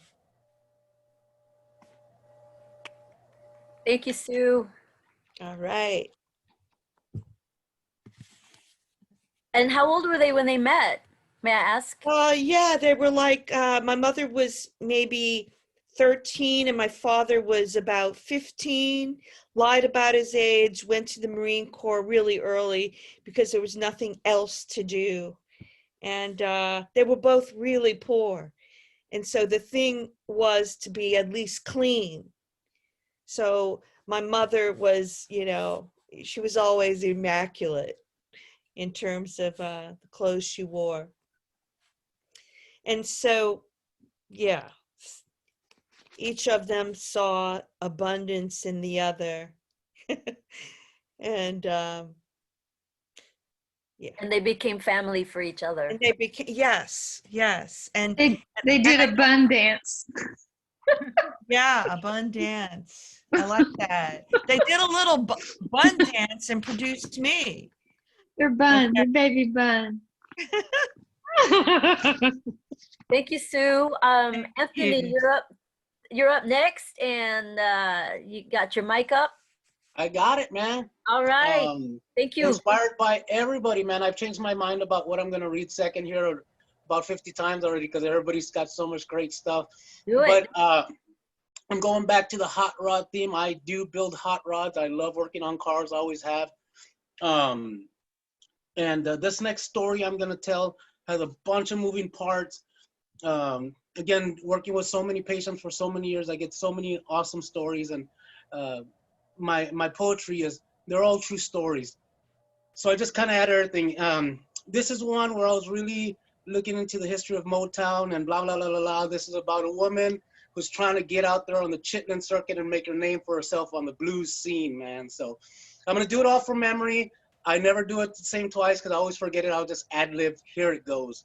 And it's Quentin Tarantino style, where I write the end and then revisit it at the end. Anyway, this is where the cowboy rides away, with a damsel in distress still tied to the tracks and me busted on the side of the road. Now I'm getting off and I'm walking for gas or a payphone or a miracle. I just need to clear my head. You see, you've left her for dead with a pocket empty full of empty promises, a broken heart, and a daddy who wouldn't take her back no more after she left. Not the way she did. You see, she pushed out the bedroom window, hot wired the Buick, and headed on down for New Orleans with a satchel full of dreams and delusions of grandeur. She wanted to see her name up in the neon lights, on the billboards of the Chitlin circuit. I plays that good blues music, she says. That soul music that gets you closer to the Lord, she says. That if I tell you it's Sunday, well, you best get your Bibles and get on down to church music. Can I get an amen from the congregation? Music? Amen. Don't you know I'm talking about a revolution music? Crying music, broken-hearted music. It's a Great Depression and I ain't got no shoes on my feet music. Daddy drinks, but mama sticks around for the kids music. Who needs enemies when I've got friends like these music? I ain't allowed in here, but dogs are music. Martin, guitar music. She started out down the road counting telephone poles and dotted lines on the interstate just to stay awake. Air brakes come on as some jackknife big rig swerved to miss a deer. Now she didn't hear a thing over the muddy waters blaring over the radio until that slant six came grinding to a halt, pushed back about 4 inches into the cab, radiator whistling Dixie, pistons pushing through the block, and push rods ripping through valve covers under cover of night. Now from behind the smoke screen appeared some debonair, rockabilly sick boy with slick back hair and a pair of creepers on his feet. Fitted jeans, a studded leather jacket that read, "Punk's not dead." Lucky Strikes rolled up in his sleeve. It was love at first sight. He asked her, "Hey man, are you all right?" And she said, "I am now." So they picked up a guitar, they pushed the heap off of the cliff and headed on down for a stiff drink down at Miss Kitty's place, where the music played on a stage wrapped with chicken wire and a sign that read, "If this stage is rocking, hell, you best get up off your feet." So they did. Swinging to the beat, Cap Calloway sang "Heidi, Heidi, Heidi, ho." The crowd went wild when they heard Dizzy blow salt peanuts on his bent corn. Salt peanuts. And the beat plays on. And the dream lives on because someone finally took a shot and put her on stage. Chicken picking, she calls it. As she closes her eyes and plays along to the memory of a hungry locomotive clicking down the tracks, while the conductor fills the belly of the beast with coal and kindling wood. And the tramps jump the knuckles and play hide and seek in the grain because the bull's got a gun and he's coming to get him. I'm talking about hobo music. Fat of the land music. Front porch music on a campaign to piss people off music. But as she walked off that stage, man, she was slapped across the face with a broken heart. When she looked up and saw the love of her life walking out with some dame he was hitting on from across the bar, tall, slender, porcelain-faced in a flapper dress, some 5 and dime cigarette girl. He watched him walk out into the parking lot, jump that big rig, head out on the interstate, clutch down and shifting into first, followed by second and all the way down the line. Now, don't you know that she started crying just like the day her daddy told her that he wouldn't have her back no more. So she picked up a guitar, she closes her eyes, she plucks at her out-of-tune heartstrings, imagines herself as a damsel in distress tied to the tracks while her cowboy rides away. But then she imagines me, busted on the side of the road, but going for gas, just so that I can come on down and cut her loose. Thank you, everyone. Thank you, guys, for the opportunity. Love you guys. Thank you. Beautiful, man. Thank you for memory. Awesome. Thank you, guys. On fire. Thank you so I much. just shifted. Oh, and I should mention, you know, poets, go ahead and put your contact info or Instagram if you want to be known, you know, be contacted, stay in touch with one another. So this is awesome because we don't want to lose contact if we're really in tune with one another's work and want to hear more from one another. Next up, Atenea Afrodita. Hey. Man, a big hand for Anthony. Like, I met him when he was hosting an open mic once, and he got up there and he like did one of those, and I just couldn't take my eyes off him. Like, he just has like the stage presence, and like I'm always in awe every time he reads. W. Joe, I loved your poems. Like, my dad and I had a very difficult relationship, but he was the best mechanic I have ever known. Like, there was not a machine he could not fix. He would look at it and he would be able to work his magic, like from tiny cars to big gigantic machines. And I don't have a lot of good memories of him, but some of my best memories are just standing by him as he fixed all of these things. And so that brought back a lot of really good memories. So thank you for that.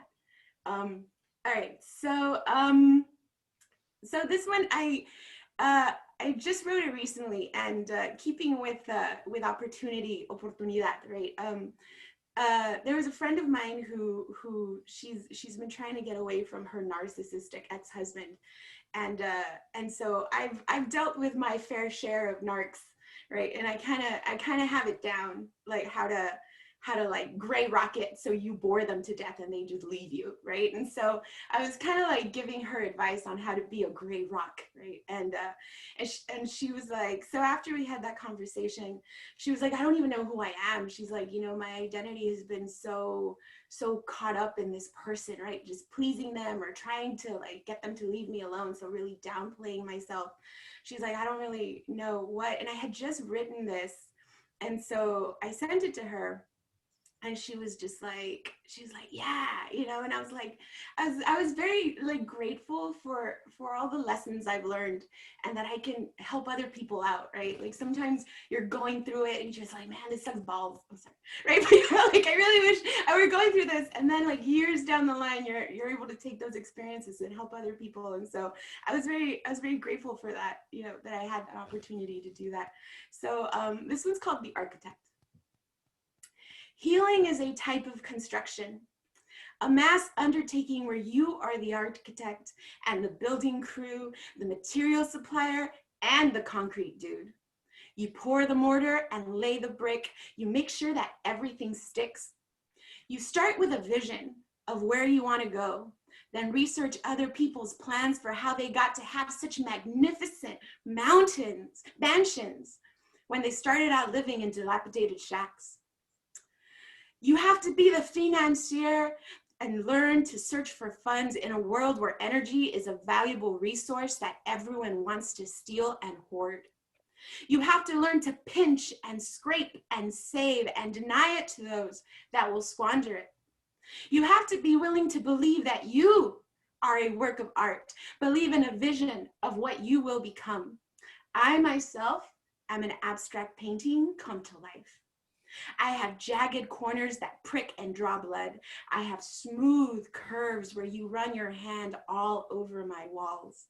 I have pops of color in the most prominent of spots, bright yellow shutters, spectacular red doors, west-facing parlors with splashes of burnt umber and sienna that resemble the setting sun.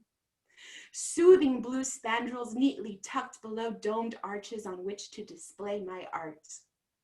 Winding staircases that take you straight to heaven with ceilings covered in stained glass, fixtures depicting the bluest of skies. My masterpiece is on par with Parkway, Casa Batillo, or Casa Vicens on a night with a full pyrotechnic display. My house is a gaudy symphony of a soul at play. Thank you. Beautiful, beautiful. Yeah. Wow, what a pleasure to hear your voice and love the energy. Appreciate what you bring, Atenea. Next up, we have Donna Hoffman, and so the others will be ready after Donna, Chi Chen again, and Lee Castro the Chowdens. Donna, you're up. Welcome Thank back. you, Tammy. Thank you. Thank you. So I'm an activist, and I see activism as kind of trying to right the world, you know, like sort of writers on the world, trying to create a new world. And I know there's activists out there. We're all activists with every breath and every word in this night. And so recently I had to do real bureaucratic duty at the hearings, you know, about these new projects that they want to build on the Gulf Coast of Texas. So in the middle of my preparation, poetry came into it. So, but most of it is sort of bureaucratic. So inspired by my friend Pearlie Gates, whose testimony at the hearing was entirely her song that she writes. She writes beautiful music, amazing poet with music. So I'm just gonna see if I can't rework these comments like on the spot and try to transform them into more poetry and less bureaucratic speak. But it's not written, it's being written, and will have to be written again and again. So good morning, friends. Personal, everyday decision makers. My name is I Am. I am asking you. I am begging you. I am fucking you. I am demanding you wake up this minute. Please wake up. Please wake up. This important decision you hold in your hands. People across the world, people across the bay, people across the channel, people across the state, people from the Permian to the Gulf Coast, people from France to Ireland, people around the world are all bated breath watching and waiting on you. Because this is where we spew, right here in the grand old state of Texas. More global warming emissions than anywhere in the world, right here in our big state. And it's up to you to stop it. Phillips 66, ConocoPhillips, Texaco, Shell, Chevron, Exxon, Valero, Midstream, may I stop and be ill and purge that nasty, volatile organic compounds from my bloodstream, from my organs in my abdomens, from my lungs, from my heart, from my respiratory tract, from my brain, from my vocal cords. Whoo, it's so not fair. And it's suicidal. This project and the scurry proposed on the Gulf Coast would gravely harm the planet. It's suicidal. Please use your power to talk the patient down off the ledge. You've got the power. I'm a child of the Texas Gulf Coast, BOI, bouncing baby girl, born on the island of Galveston. Lived in coastal towns, Markham, Port Arthur. Mostly grew up from 5 in Corpus Christi, the sparkling city by the sea, where please, statue of Selena, I know there's something that you can do to help beg and plead and ask and fuck and sing in English and sing in Spanish and get the word across to those with the gun of the pen that gives the permit to put the pen down. One great grandparents on both sides lived there. They were messed up, tall supremacists, but they brought me here with some kind of understandings to come here and ask you to save the beautiful wild places where land meets sea, but they're weighed down. And you have the opportunity to make them free. And the planet is weighed down by an enormously oppressive, heavily polluting, and globally destroying petrochemical industry.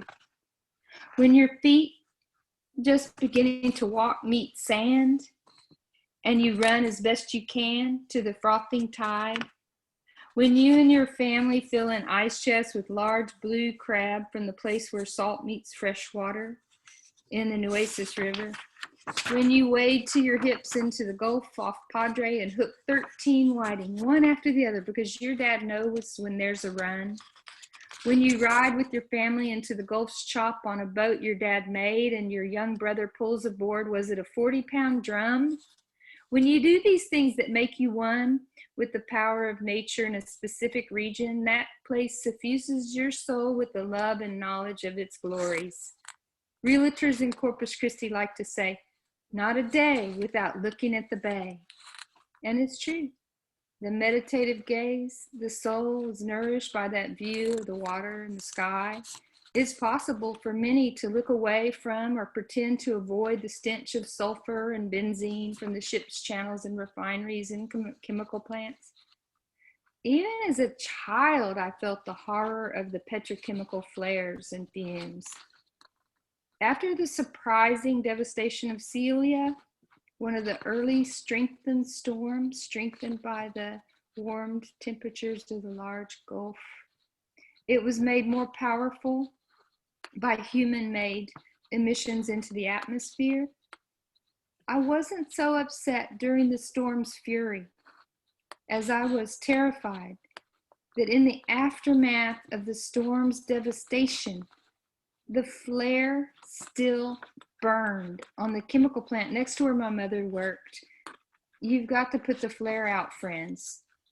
This year, Corpus Christi, and there, and I still claim our Bayside neighboring communities of Portland, Taft, Ingleside on the Bay, Aransas Pass, Port Aransas, Rockport, Odom, Sinton, Taft, plus the over 13 important wildlife refuges and important fishing, birding, and recreational areas in the coastal bend are threatened by the massive proposed noxious fossil fuels belching steamroller of over a dozen fucking proposed dirty projects that desperate last-ditch oil and gas profiteers have imagined and think they're clever. They want to please their families. They want to show that they're intelligent. They want to make a lot of money in a minute and lose it the next. To provide water for all of those terrible projects, the confused friends want to build desalination plants not for the people of the coastal bend to drink, but for these backward-looking and dangerous technologies. So this week, the focus of the fight for the future of beauty and life in the coastal bend is fixed on the so-called blue water. So I'll have to go back to continue making this into a poem, because basically this is a comments for hearing. Please love the coastal bend with me. Love our planet. Very large crude carriers don't belong in any community. They don't belong on the planet. Let's see. Come on, decision makers and electeds, hear the voice of the future calling you. Talk the confused people off the ledge. Say a firm no to Phillips 66 traffic gear. Breathe life into a healthier way forward. You can do it. Deny this deadly permit. Yes. Talk them off the ledge. Suicidal. It's suicidal. I love it. Yeah, you've got some great great lines there. I can work with you to shape that. All right, all right. Got all the goods. It's you've got I mean you've got the data, and you love that part of the country because that's where you're from. So you need to speak for that land that can't speak for itself. Thank you. Thank you, Tammy. Cheers. Chingy Chen, you're on next. Love to hear you again. Hi, everyone. Thanks again for being here, and Tammy for organizing. I thought that I would read one of the last pieces that I wrote when I lived in Texas. And I used to work in Huntsville, Texas. So this is about Huntsville. Oh, can I share my screen again, Tammy? Oh, sure, sure, sure. Oh, wait, I'm looking at chat. That's not what I need.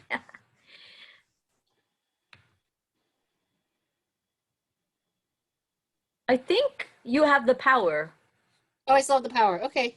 You still have the power. Okay, can you see it? Yep. Score for Prison Town. Yes. Okay, thank you. Score for a prison town. Calculate cubic feet of occupied jail space within the geographic boundaries. Use this number and make an equal amount of hard points on a white wall surface with graphite. If not, what is the number of innocent project exonerees by DNA? Question mark. Substitute this number for hard points on an impervious floor like a dance hall. How much accumulated time is left on the clock by the prisoners in said jailed space? Question mark. Approximate to your best ability. Use this number to make an equal amount of origami cranes. Using string or thread, attach them to the hard points. If not, make a ritual for the free #San Antonio 4. May they be healthy, safe, happy, and whole. Actualize this chant and attach them to each of the hard points. The dollar amount that the prison administration makes over the course of a year? Question mark. Approximate and subtract this amount in the number of cuts to the cranes you make. Leave the cuts littered on the floor. If not, count the number of minutes you can listen in one sitting to The Innocents, a non-traditional music and performance art duo using cardboard boxes, books, and rocks to create music focusing on wrongfully convicted prisoners. For each minute, scatter the same number of grains of rice on the floor, hoping it will induce a scattering sound. A ritual for the executed in the last year. Say their names, make a cut. Say their names. A ritual for the exonerated in the last year. Say their names. Thank you. Wow. Thank you. Wow, thank you. That's so powerful and pertinent. Chingy Chen, I'm gonna show something now that might connect. I wanted to show this anyway, so I think now might be the moment. There was a webinar this morning, Race and the Death Penalty. And it was a really great presentation, and Sister Helen Prejean spoke, and a couple other notable death penalty abolitionists. What I want to share is this slide because Roderick Reed got to speak also. He is the brother of Rodney Reed, who is an innocent on death row in Texas. And he talked about the legal battle that he and Roderick, and along with Rodney and other family members, have been struggling for since the late 1990s. Rodney Reed has been on death row for over 20 years, and some really important evidence has never been allowed to be presented and considered by judge or jury. And hopefully there's an opportunity for that important evidence to be shared and shown in May of this year in Bastrop County, Texas. So there's opportunities here to support a cause that might be meaningful and important to some of us here tonight. There's also this petition circulating at this website, join the campaign, bit.ly /Biden DPA. And they're hoping to present that petition with thousands and hundreds of thousands of signatures by Monday. So I might be sharing that URL with you here in, by the end of the weekend. Well, certainly before Sunday. Well, that's tomorrow, so soon. Anyway, opportunities for change and poet power, So thanks for listening. Jingy Chin, thanks for bringing that up. So important. Beautiful poem. And I've driven through Huntsville. I don't know if it's a place I'd ever want to live, but yeah, it's there. And it deserves some love too, right? Especially for the humanity, the people living there. Next up, we have Lee Castro, the Chowdens, and then after her will be Tom Woodruff, Natasha, and closing out Rita Vigil again. Lee, take it away. Okay. My second poem is called Security is a Lie. Security is a lie. All those bad feelings learn how to fly. Building a nest is on people's mind. Noble the heart, praying for bravery, while the souls rust. They don't understand that security has lost her soul. Security is a lie. I saw the wall fall like a dry leaf from the tallest tree. It's a lie. I saw it 45 shadow melted in the soft light of the morning. I saw it run away when she smelled the truth. She never stayed longer. She is weak, not stronger. She's not your friend. She just pretends to be there for you, not to be scared. Tell me, what do you think? Tell me what you're gonna do. Do you wear the shoes made of fear?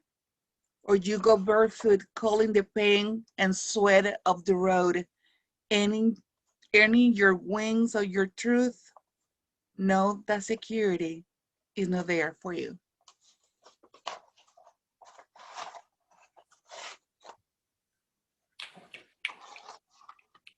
Thank you, guys. Thank you, Lee. Thank you. And yeah, you put how to get in touch with you. Beautiful. Facebook. Okay, thank you. Thank you. Thank you, guys. You've got the biggest laugh. So hearing your voice so quiet, it's like, if only people could hear when your laugh fills an entire room. Yeah. I know. There you go. There you go. Oh, we've had such great party times for sure. We'll have them again, Lee. Thank you. Thank you. Tom Woodruff, you're up next, AKA formerly known, or maybe sometimes still known as Tom the World Poet. So Tom, take it away. For the 22 people still left listening to each other. Mama, they're stealing our street smarts. We walk down the street for peace, but they're carrying guns. We petition power for peace. They want to hang and kidnap and kill.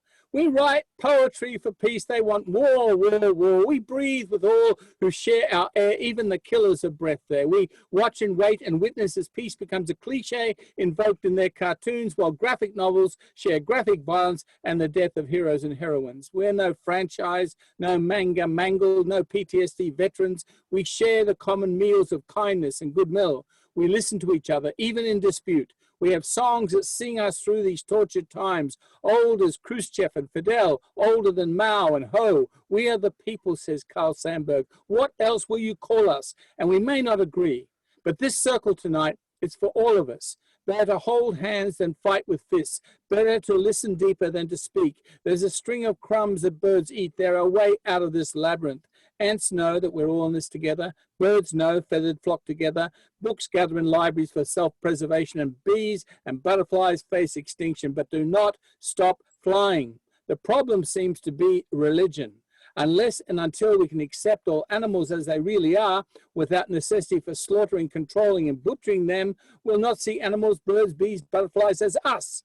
And they will not see us with comity and affinity. Imagine ants the size of dinosaurs with newfound humility, like when you found that trees actually communicate via their root systems, and some animals intuit tsunamis. All knowledge changes us. When spiritual equality is given to rivers, forests, mountains, seas, and beaches, we leave religion into the intrinsic, and we do not need to struggle or to fight because everything is going to be all right. All right. Happy ending. I love your participatory poems, Tom. Folk, we are the people. Sing it. Did you just write that today? Yes. You know it.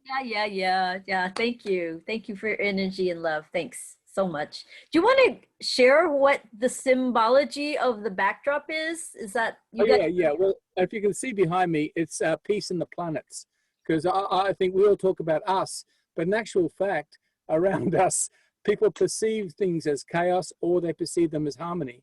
I prefer the myth of harmony and the idea of cooperation. And we are, as the planets are, if we did come from the stars, then have those stars shining, not Armageddon thinking, but more like, okay, how can we dance together in a better manner? So that's the symbology, peace and planets. Sorry. No, never sorry. Tom, somebody just gave you a shout out in the chat. They're asking, are you indeed Tom the World Poet? They have a book by you. Yeah. The person's name is Mac, their handle here.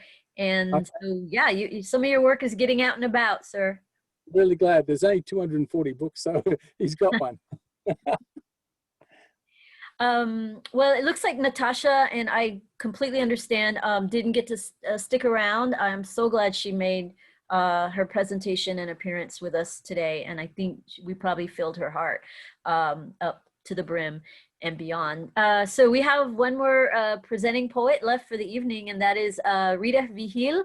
And Rita, you ready for your second piece, please? Sure, I am.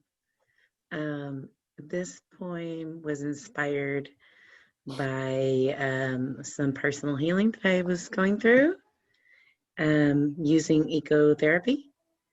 So it's called Drums of Light. Can you explain that to us? Why not? Ecotherapy is a different facet of therapy where you're using nature as part of your healing process. And you're connecting a lot. I actually did it in Zoom in the middle of the pandemic, so it was very timely when the pandemic just barely started. And a lot of it include getting in touch with your inner child, your inner self, doing dancing and moving about in a way that just seemed very organic to music that was just rhythmic and typically no lyrics. Just connecting yourself with the earth, with music, and just anything that was related to nature. Thank you. Mm-hmm. Good to know. Good to learn. Yes. So this is called Drums of My Ancestors. The sound of the drum reverberates in my veins. It calls out my ancestors of years long past from the very drops of my blood. I can hear their song sing with every beat of my heart. With each beat, they call my name. They remind me of my roots. They tell me not to forget. They weep. I carry them with me, working hard to heal their pain through my own. Every time I heal, they heal. I repair the broken path and create a new one, liberating the chains of generational wounds, discovering a new way of being.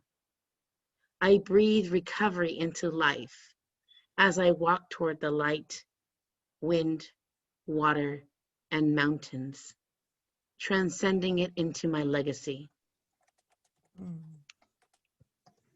Lovely. Thank you. Oh, Rita, do you want to tell us then about your blog? I mean, no, but your podcast.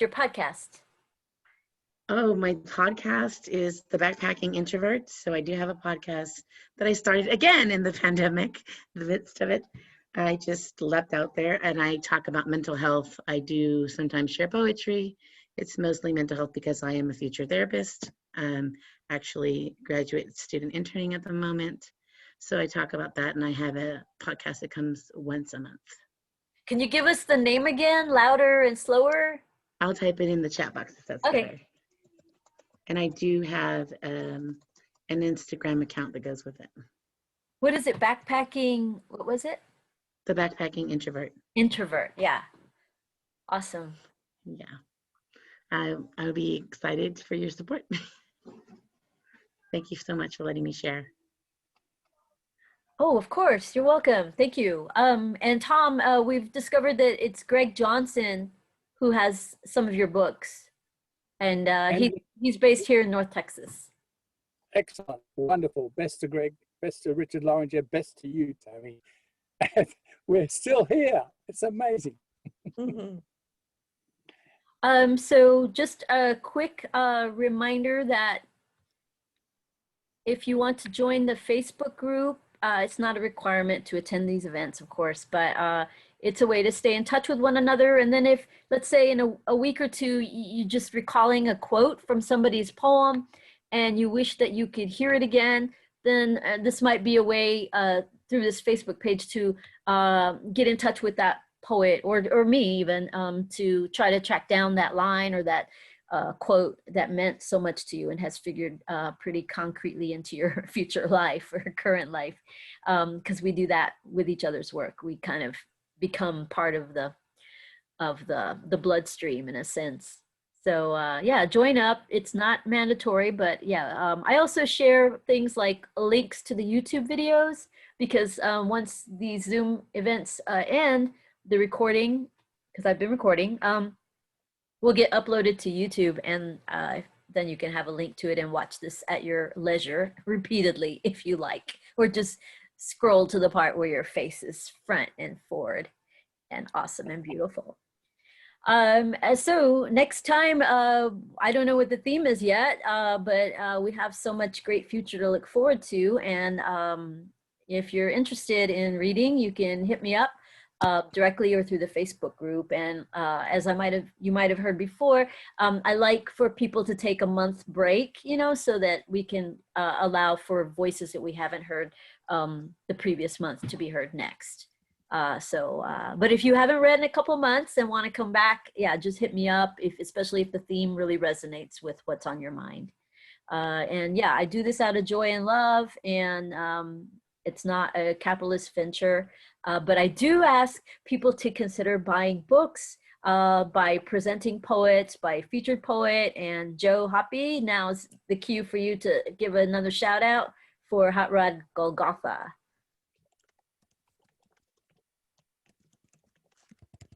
There, I'm unmuted. So Hot Rod Golgotha, obsolete, oops, there we go. Obsoletepress.com, obsolete-press.com. And thanks so much for having me, Tammy. I really appreciate this. Very nice. Oh, such a blast and great energy, and everybody contributed. And a great shout out, big shout out to all the folks who came to listen. Here I am putting my hands together. I'd like to ask you to unmute and clap for those folks who were here just to listen. Because it's so important for us to have audience. I see you, Kimberly, Lorena, Miriam, Priscilla and Greg and Amy. All of you who are here to listen and learn, hopefully, it's edifying, it's fortifying. We got to hear Ms. Gorman speak on Wednesday, and millions of people worldwide said, what's this thing that she's doing? It's poetry. And wow, I didn't know poetry could make me feel quite that way. And yeah, it's a thing. And we can give it to each other for each other. And I love it. And we can cultivate each other's progress as writers as well. There are scholars and people who are in academia, MFA holders, etc., who also can be cherished and maybe sought out for input and feedback and things like that. So yeah, thank you, community. Thank you so much. And I'm having a great night, and I challenge you to take advantage of all opportunities in your midst and to provide them for others as well. And prayers up for Mr. Don Hutchinson. That name will be on the tip of my on my lips for some time to come. And yeah, thank you. Thank you so much for giving and sharing. So beautiful. I'm gonna stop recording now, and then whoever wants to hang out can just hang out, and I'll be here till the last person leaves, like a good host. Love you, really, really love that you're here, and I love that you survived. You know, you survived. Big ups for that.